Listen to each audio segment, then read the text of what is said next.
The Connector Next Door is your invitation to meet the natural connectors all around us. They represent the everyday event planners who are energizing their communities every single day. Their stories are familiar, fun, and full of charm. Your host, Lisa Garrow, is a lifelong event planner and has been a connection strategy coach for over a decade. She knows events can become energized connecting points where communities can gather and grow. Let's listen in as she strikes up a conversation with today's Connector Next Door.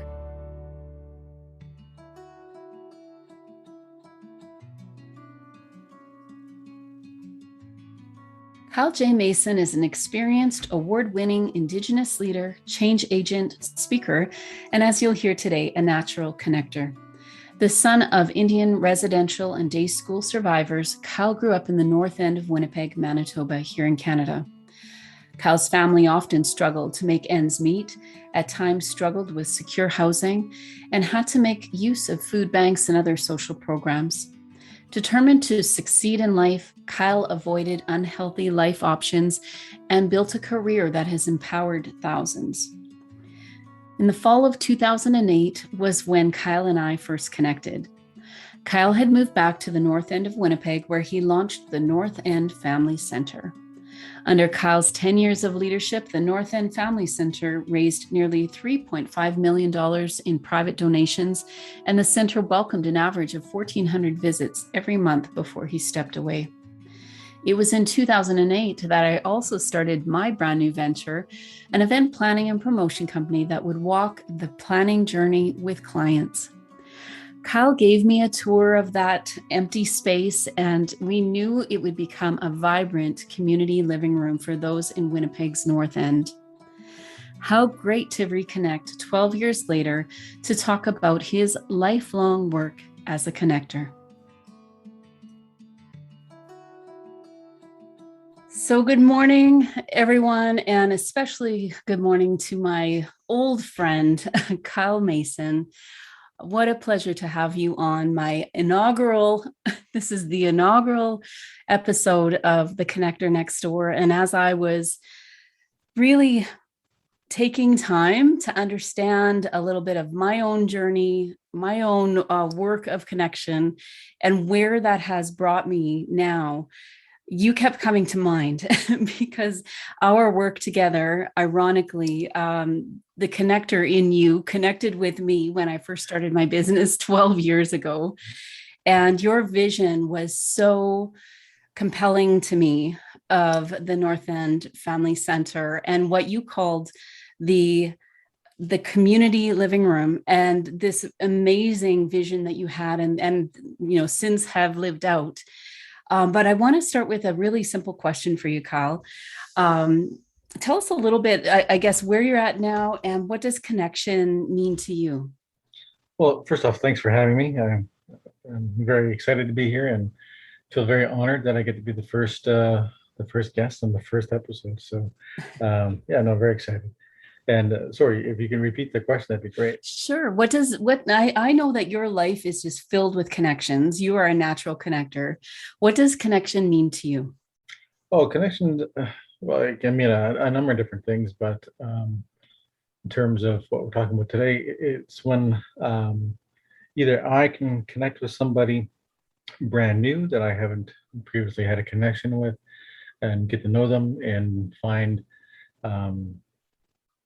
things and ways that are mutually enjoyable or mutually beneficial, or both of those things. It's ideal, but also connecting with people that I already know, getting to know better, building on top of an existing connection already, and just finding different ways, good ways for it to grow and deepen.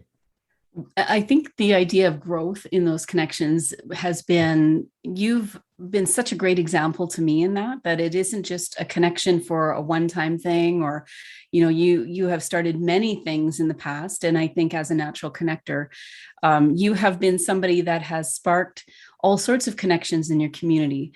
Where does that desire come from for you to connect people or projects or ideas together?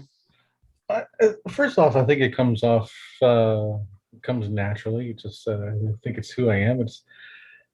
it's not something that I've ever intentionally thought of, like, how do I become a better connector, or how do I build my network, or how do I get friends or anything like that. Or I think it's something that just naturally comes, whether I'm connecting with somebody directly or if I'm connecting other people. It's something that I really enjoy. And when I'm connecting other people, I really enjoy that. Like if I'm able to connect, person A to person B, and it's a good match for whatever reason. And I've done it all the way from I've set up couples who are now married and have kids together, all the way to to business contacts that are person A and person B. I saw that they could have a good connection, and it be mutually beneficial to both of them. And so every time that happens, that causes me a lot of joy. For example, uh, there's a rising star singer here in Winnipeg, country music singer. Um, he's immensely talented, great voice, um, but he's still building his career. And I was able to connect with him to a very well-known business person here, that has a very large presence in the business community. And I was able to connect those two people together, and to see my friend, the singer, his career has taken many large leaps because of it. What a beautiful example of how we don't know what else is going on in that person's life, or where that connection can go and what else it can lead to. And where you started when you were talking about what connection means to you, you were talking about the growth that can happen. Mhm. And every one of us has that opportunity to embrace and not take for granted somebody making that introduction. You talked about connecting people that now are married. And I'm sure they're very thankful for you for that connection that you made. There, And there are two young boys walking this earth because I was able to match people. And I'm just disappointed that neither boy has my name Oh, there anywhere in you their name. go. It's One named Kyle and one named Mason, maybe. yeah, there you go. There you go. There you go. Yeah. No, what that was is it's actually family. So it's family. So my niece came to stay with us for a summer, and she was, she's, I think she was young. I think she was in her earlier mid-20s at the time. And I think she was just kind of exploring and living life, getting away from home, and, coming to stay in the big city of Winnipeg. And I had a good friend. I had known him for a number of years. I had been his youth leader, and back in the day, and he's a solid guy all around. And I thought one day, I think she and him could really get on with each other. I think they could be a good pairing. So one night, my partner and I, we made sure that we invited him over for dinner and to watch a movie while she was also going to be there. And so yeah, we all had dinner. We started watching the movie, and then when the movie was done, me and my partner quickly made our exit as they continued to talk in the living room. I think probably for hours. Long story short, they've been happily married for years now. They have a couple sons, and like I said, missed opportunity that this Kyle or Mason is not in their names anywhere. But either way, I'm happy that they're happy, and I'm happy that um, my great nephews are around here as well. Exactly. Well, and I think it's really cool to understand a little bit about the I personally, we're starting a new program here at Candy, and it's called the Connection Architect. And what we keep saying is that everyone has that ability to learn how to connect better. And a lot of what this podcast will become is understanding a bit more on the natural connector's way.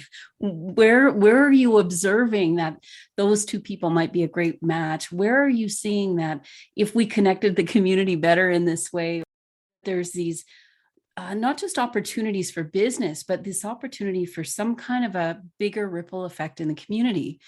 And when you started the North End Family Center, there was a very deliberate, it sounded like to me, a very deliberate move towards creating a platform where people could come together. You called it a living room. I would love for you to share with us a little bit on what sparked that. What was important for you as you looked at the community, and this was a community you were very familiar with, And didn't happen overnight, like a lot of great ideas. It didn't happen overnight. What was it for you that said, I think we need to start an actual building, a physical space with great couches and coffee and availability of computers, all of that? What was that for you that kind of brought you to that point where you now wanted to make it a reality? Yeah, the North End Family Center was an organization that was around for a decade. And I was a part of it for the first 9 years of it. And it's obviously near and dear to my heart. So a bit of background. The North End of Winnipeg is one of the most under-resourced, one of the most underserved communities in the country. And it has a fair bit of social concerns and lack of resources and that kind of stuff. That being said, it's still filled with thousands and thousands and thousands of families, parents, grandparents, caregivers that want the best for themselves, for their kids, their grandkids, and for the community. Just because a neighborhood is under-resourced and has some social concerns doesn't mean it's not a good neighborhood, and it doesn't mean it's not filled with good people. It just means that there are systematic things that often make families or communities under-resourced, and it's hard to break those cycles. So I wanted to be a part of that because I grew up in the North End. I grew up with my single mother with my siblings, and life was not easy. Being an Indigenous person growing up in one of the most under-resourced communities in the country, there were some challenges. There were times where we would have been homeless if it were not for friends or family taking us in. There are many times where the day's meal was provided by the local food bank, those kind of things. So 13 years ago, when I moved back into my home neighborhood of the North End, it was kind of in a transition point for my career. I've been working in homeless shelters and food banks and other things like that, but all of a sudden I found myself back in Winnipeg. I was actually unemployed, and I was trying to think, okay, what is next for me? And I was like, well, I'm not entirely sure, but I know I want to give back to my community. I know I want to serve my community. I know I want to help my community. And so I was able to, over the course of a few months, kind of dream up an idea. But one thing I wanted to make sure that I was avoided, I never wanted to do things at people. Often with under-resourced communities, particularly Indigenous communities, we've had a lot of things done at us. Sometimes with good intentions, but too many times with really negative or tragic outcomes. And often it's never done with us. So there's this mantra out there that I really strongly believe in: that there's nothing for us without us. So I think a community and people should be self-empowered to build what the future looks like for them and how success and happiness looks for them. We are all our best voices to what happiness and success looks for us, right? It's different for everybody. So I had no resources and no grant money, no nothing. All I had was the ability to connect people and to get to know people. So I spent months talking to people. I rented community hall, or invited people, put up posters around the neighborhood, and invited people to just come down and talk. Just talk. I basically had 3 questions: what is going well in our community, what could be improved, and what is missing. And I just wanted to hear from people. So I took notes of the meetings and what people said, but also went out and connected with elected officials, religious leaders, community leaders, elders. I looked at the hard data that I could find about like the census and employment and all those kind of stuff, crime rates. But I spent my first year from idea to launching just connecting with the community, connecting with people, and making sure that whatever this idea was, and that idea became a North End Family Center, was well informed by the connections that I had made. And so we launched. It's roughly about the time that you and I first met, and yeah, we got this small little rental building. It was basically an empty shell. It was. Yeah, it was. You gave me the little tour, and this is where there's going to be an office. This is where there's going to be couches. Yeah, there was nothing it was there. a total empty shell, but but because of all the connections that I had been having this previous year, I had this idea. So I can't take the full credit for this. The idea was well informed by the community and by all these connections. But at the core of the North End Family Center, one of the things that I really loved about it was this idea you had mentioned earlier. We called it the community living room. Some people would have called it a drop-in, but we always shied away from the drop-in term because drop-in is not relational. It's not about making connections. Drop-in it's more transactional, and I didn't want that. This place was called the North End Family Center. Families have living rooms; they don't have drop-ins. Families have friends and family and connections; they don't have transactions. So the idea, the heart and soul of the North End Family Center was the living room, and the idea is it looked and felt like a living room. You come in, there's a bunch of couches there, good couches. We put on coffee, we put on the music, we put out a couple of newspapers. There's often like puzzles there, books nearby to read. The kid play area was feet away as well, so you could hear the kids playing. And the idea was that people from the neighborhood would be able to come, sit, have a cup of coffee, talk, and make those connections with their neighbors. And that was immensely helpful for a lot of reasons. First off, it helps people fighting isolation. Often when somebody's under-resourced, which is my preferred term of saying poor, I really dislike that term, so I say under-resourced. So often when somebody's under-resourced, it is a really hard way of going because you're always thinking about, okay, how do I pay my bill, or how do I make my rent? How do I get enough food for my kids? How do I get the pair of sneakers that my kids need for school? How do I do my laundry? How do I want to apply for this job, but where do I, how can I make my resume work? All these things. You're always motivated by how do I get past today? And you don't have the luxury of like, who are my friends? Where can I sit down, and who is my neighbor? So at the North End Family Center, we had a bunch of practical resources and programs to help under-resourced families to help them break those cycles, and hopefully get out of other circumstances and become better resources and find happiness and success.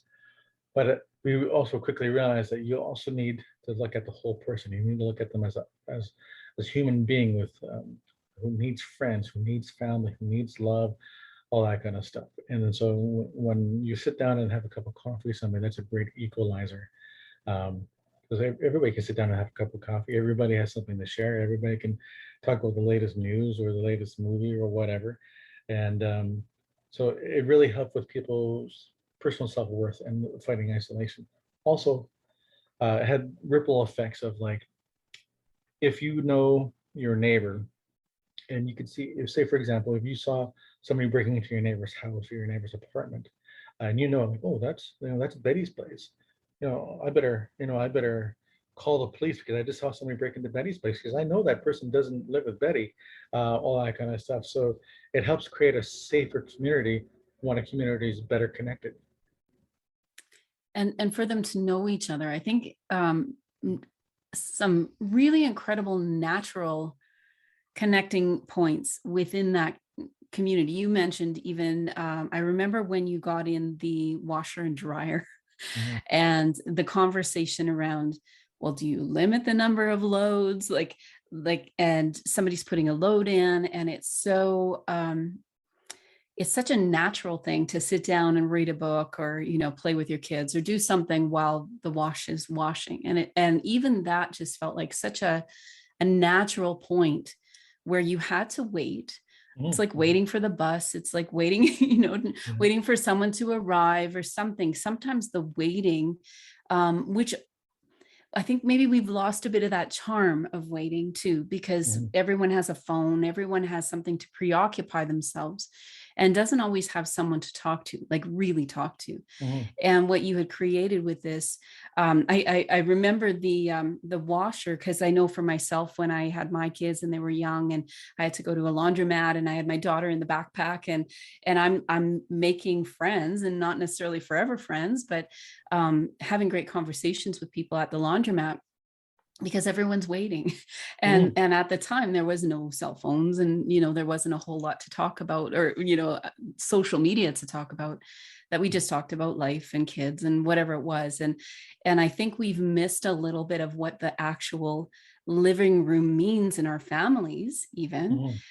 Yeah. And then as a community, what does it mean to come together in a living room? And like you say, there's safety in knowing someone, knowing what their circumstance is.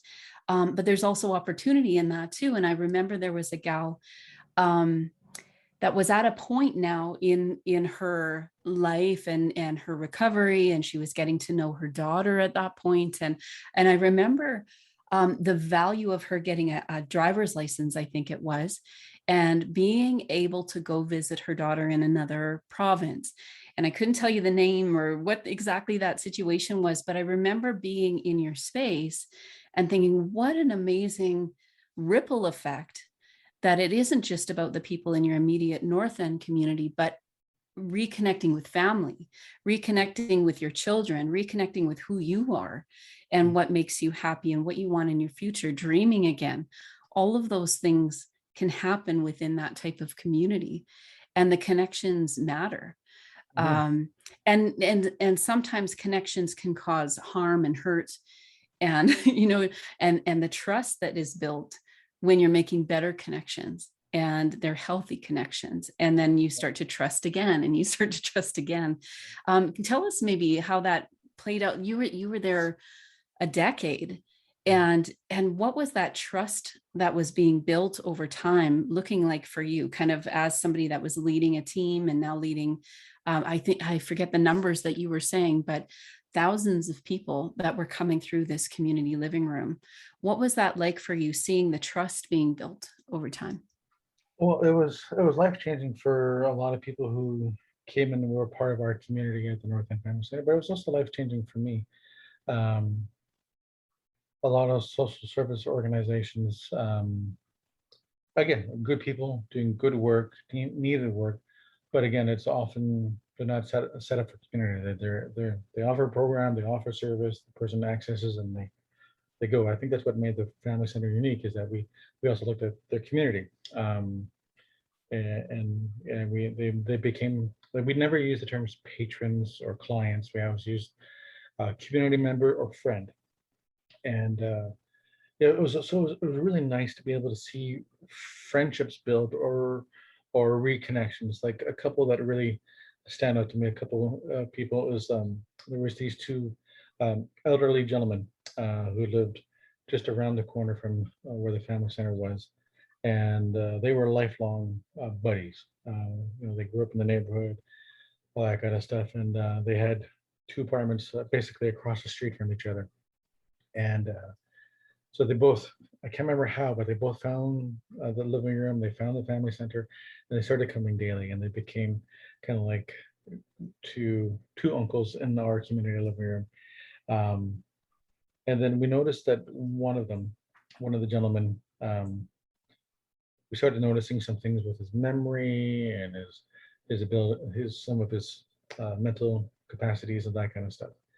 And so he was not connected with his biological family and all that kind of stuff. We were his adoptive family. Um, we were his community. So it was actually my team and I. We actually we did track down some of his biological family, some of his kids, and we helped reconnect them that way.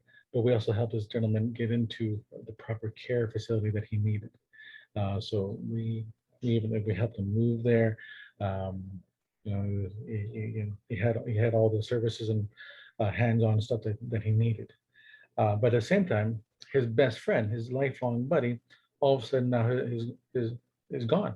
So we also made a point of taking um, the other gentleman to visit his friend on a regular basis, to go have lunch or go have coffee, that kind of stuff, um, up until he passed sometime a bit later.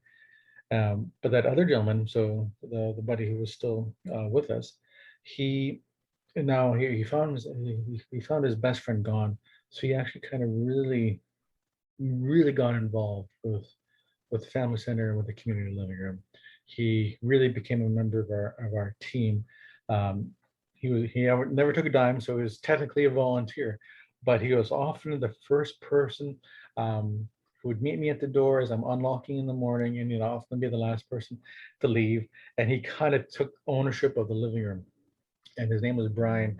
Brian, um, yeah, like I said, he'd get there before everything's. He put on the coffee and make the places all set, all clean, all that kind of stuff.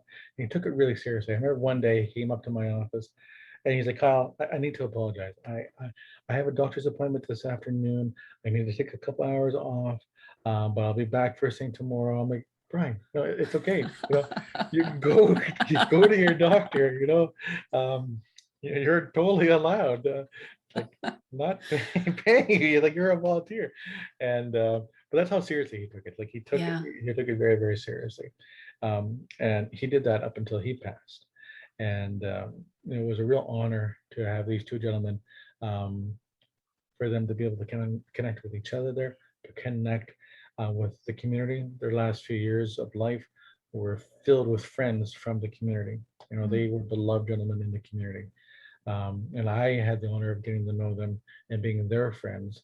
Um, yeah, like we even officiated Brian's funeral. In an earlier life, I was a Christian minister, and so yeah, it was a real honor to be able to have those connections. I know it changed their lives. I know they impacted a lot of lives, but they also changed my life as well. Mm. And a lot of people that don't feel that connection of family, or there has been some kind of a break or a disconnect. Sometimes even, well, I guess we all have some kind of dysfunction in our lives. But to really feel what family means, how do we choose those people in our lives that I would guess that his sense of responsibility is also that sense of loving the community, loving on the people that were there, and getting something back himself. And a connection has to go both ways. There isn't, like you said, the people that came into the living room were being cared for, and they had great conversations and they're building relationships, but you also got something from that as well. and Mhm. and these fellows that were so invested, I'm sure that they came to the end of their lives knowing that they were loved and that there was a back and forth that was happening. Mhm. What do you think as far as your background? So coming from an Indigenous community, family, very important, leaning into who you are as an Indigenous person, do you find that that has given you a different kind of wealth of information or ability to lean into what does family mean and Mhm. bring that to your work? Absolutely. I think being Indigenous and being raised, um, in in those ways, and that mindset has definitely informed who I am. Community, family has always been paramount. Like, um, particularly grew up knowing my mother's side of the family more than my father's, because my father wasn't present in my youth. But my mother had 11 siblings. There's 12 of them. So just on my mother's side alone, I have over 60 first cousins. Wow. And yeah, I think on both sides of the family, I have over 100 first cousins. And Wow. so a very large family. But even in many Indigenous communities, um, yeah, what a lot of non-Indigenous people would say, okay, so this is, my brother, my sister, this is my auntie, my uncle, and this is my cousin. Um, sometimes people like, sometimes I have people refer to like, oh yeah, that's so and so. He's my first cousin once removed, or I'm like, really, what is that? Or it's like, oh, that's, and they have all these like different Exactly. categories, I've and I'm like, you know what, we would call them back home, auntie, or uncle, or cousin. Uh, like there is no like, oh, Yeah, he's my second cousin once. No, no, no, he's my cousin. He's family. right. Right. And so there's a lot of women and men that may not technically be your auntie or your uncle, but they're a certain age, so they are your auntie or your uncle, or your grandma or grandpa. And this idea that we, Indigenous communities, we have had to endure so much suffering and tragedy over the generations. I think that has only reinforced that we can't we will not make it through unless we make it through together. And I Mm. think that's just become ingrained, particularly with my family, that we will make it through together, and we need people. We can't do this alone. There's no lone wolves here. So I think that's been ingrained into me that there's no way I'm going to make it through um, my life or even my day without friends and family in my life being there to support me and me to support them. And what a beautiful picture for others to adopt that way of being. And I'll include myself. I have often said I'm a recovering Lone Ranger because I need to, in many ways, I need to open up to what does that actually look like, to have a wider sense of family, a wider sense. I'm a natural connector as well, but then family means through the tough times, the good times, the up times, and the down times, and everything else in between. And I think the beauty of looking at long-term mutually beneficial connections in a family context, I think I know so many people are feeling the disconnection that's happened over the last year and a half now already. We're seeing some restrictions lifting through COVID. Um, a lot of people around the world are still suffering. There's still a lot of disconnection and required disconnection from each other. But I don't believe that we can lose that ability to still connect with each other. I think that we just have to be more deliberate about it. Yeah, I think a I, lot of people over the last year and a half have been rediscovering the importance of family and connections and community. Like so many of us have been, necessarily having to hide at home and kind of in lockdown and limiting your contacts or not even being able to hug people that you love, all that kind of stuff. It has been really difficult in so many people. So I think what a lot of people are really excited. I know what I'm really excited about is, thankfully I'm double vaxxed and I am still following and being cautious, but I'm really enjoying the fact that I'm able to start in a safe way reconnecting with people again, seeing people again. You know, um, even it was really nice. Not that long ago, I saw my son, who's 7, hug my mother, his grandmother, for the first time in over a year. wow. It's unnatural to have to go that long, right? And so I think everybody's rediscovering the importance, the life givingness of connecting, and of friends and family, and having a network of people. I love the picture of your son hugging, hugging a grandma. And for some of us, aging parents, others in our lives that we have, without that intentionality, maybe have lost that connection. I've got friends now asking to go for coffee, and there's always that little hiccup in my mind. Yeah. It's like, really, we can actually sit down, face to face now and have a conversation and get to know where each other's at. The beauty of that now taking hold worldwide. I look so much at patterns and ways that people are finding new ways to connect with each other. We're doing this over Zoom. We're in 2 different cities in Canada. There are opportunities for us to reach out to people that matter to us, whether that's family or if it's in a work context. I know you've had some growth and changes, and you've got some new things brewing there in Winnipeg. Tell us a little bit about the last couple of years. What has that looked since you have made your exit, official, I guess I should say, exit from the North End Family Center and the living room concept, taking on some other responsibilities. What has that journey been like for you, kind of to where you are now?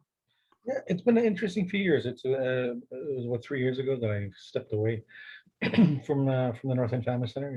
I absolutely love being the founder and the connector and the fundraiser and the communicator, that kind of stuff. And so, um, yeah, so I've moved away from being like running an entire organization.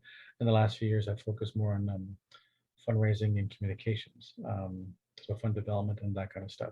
Because I did all that all the time at the family center. The family center was predominantly funded through private donations, so that meant that I had to use and expand my network on an ongoing basis and make those connections on an ongoing basis, to find people who wanted to invest in the North End Family Center.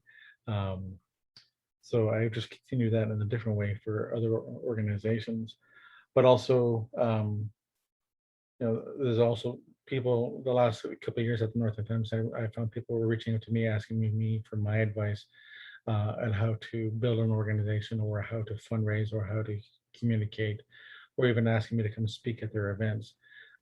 So I took some of the parts that I was most passionate about at the family center, and I just continued on with that. So yeah, the last 2 years has predominantly been around development and communications and speaking, and doing some consulting on the side. Yeah, because I thought, if people keep asking my opinion and stuff, then maybe I should ask for a couple bucks. Maybe I'm And good at that. And so, but fundraising and communications is all about connecting. Um, fundraising, fund development, and communications, it's all about making those connections that I think a good fundraising is finding the win-win, the mutually beneficial thing. It should never be about um, convincing people or forcing people to buy into something. That's a terrible fundraising.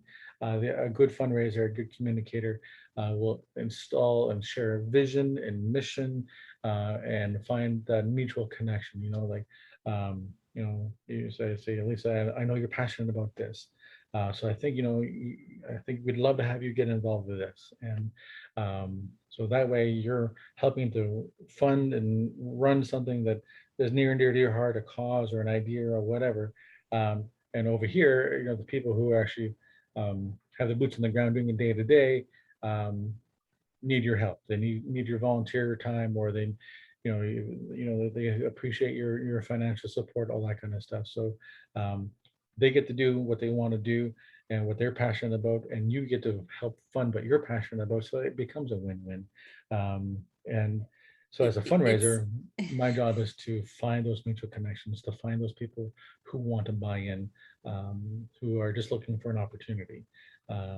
So these always goes back to connecting and making new connections and expanding networks. So it's never a case of trying to get somebody to do something they don't want to do. It's about like, what do you want to do, and how can I help you fulfill what you want to do in life, because that's also going to help us and help other people.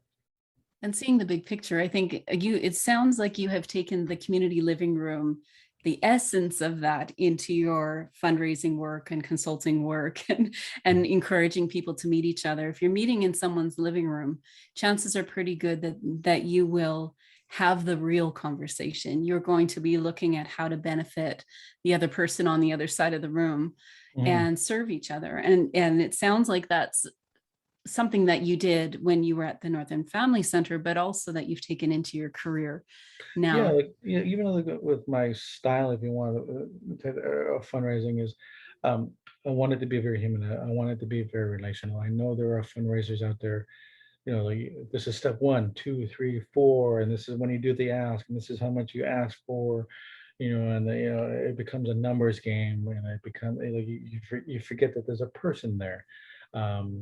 So it's maybe not quite as time efficient, but I think it's more relational efficient, where I like to call people, people who are donors, past and present, and just say, hey, can I take you out for a cup of coffee?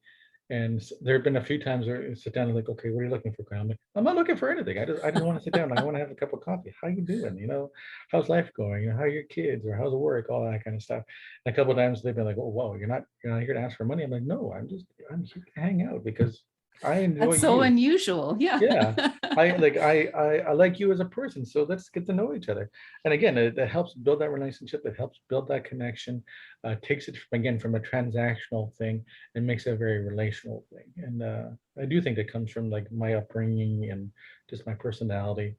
But it also, to say it bluntly, it also helps me as a fundraiser too, because if they know me as a person and I know them as a person, again, I'm able to find the win-win thing. So whether it's, different organizations that I've been at over the last couple of years, or I also organize an annual Christmas party where we have a Christmas meal and toys and that kind of stuff.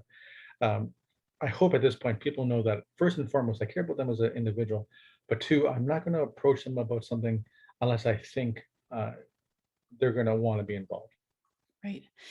And I love that you bring up this idea of, because a lot of people that will be listening to this are what I call everyday event planners, but they may not call themselves an event planner, but they're people that are gathering people together.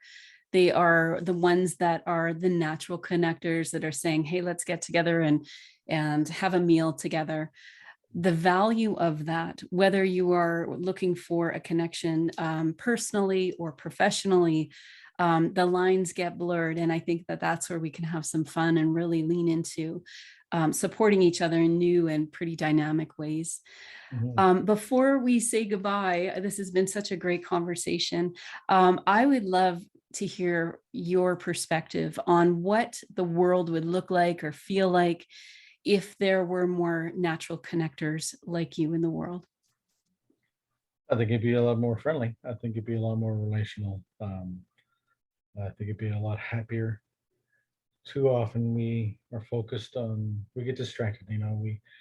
We're running from one appointment to the next, or we're looking at our phone and we're not looking up. And I'm just as guilty as that as the next person, but I'm trying to be more intentional about like putting my phone in my pocket, looking up, looking around me, who's around me, or even just looking and enjoying a moment of silence. And I found the more I am able to put my phone away or not have to rush to one thing to the next, the more I am able to connect with people that I already know and love, or make those new connections. Like, so even like practical things, like I don't schedule my workday from like running from one meeting to the next to the next to the next. Or these days with Zoom, I don't go from one Zoom to the next to the next to the next. If it's going to be an hour meeting, I will purposely pad it on both sides to what used to be travel time is now able to just be able to take a moment to even call a friend in between meetings and say, hey, how you doing? Or even just take a couple minutes and having a personal connection with the person I'm just meeting with, right? So it's, That does sound like a happier and It does. probably ultimately healthier world to live in. I think it makes me a healthier person. I'm enjoying life more as a result of it. It's also good for, I think, mental health and being relaxed, and helps with your stress level, all that kind of stuff. But it makes it a more enjoyable life when people are people and they're not just transactions. Love it. And I love this chance to chat with you, Kyle. How can people get a hold of you if they want to continue the conversation with you? Where can they find you? Well, the best, quickest, and easiest way to find me is through my website. It's kylejmason.ca. Up there, you can learn more about me and what I'm up to and what I do. You can also find my email address and my social media links as well. So no, I'd love if people reach out. I'd be happy to talk. I so appreciate the time. It has been many years since we started working together and getting to know each other as friends. And I still consider you a friend, Kyle. Thank you so much for the time this morning. Oh, it's my pleasure. Thank you.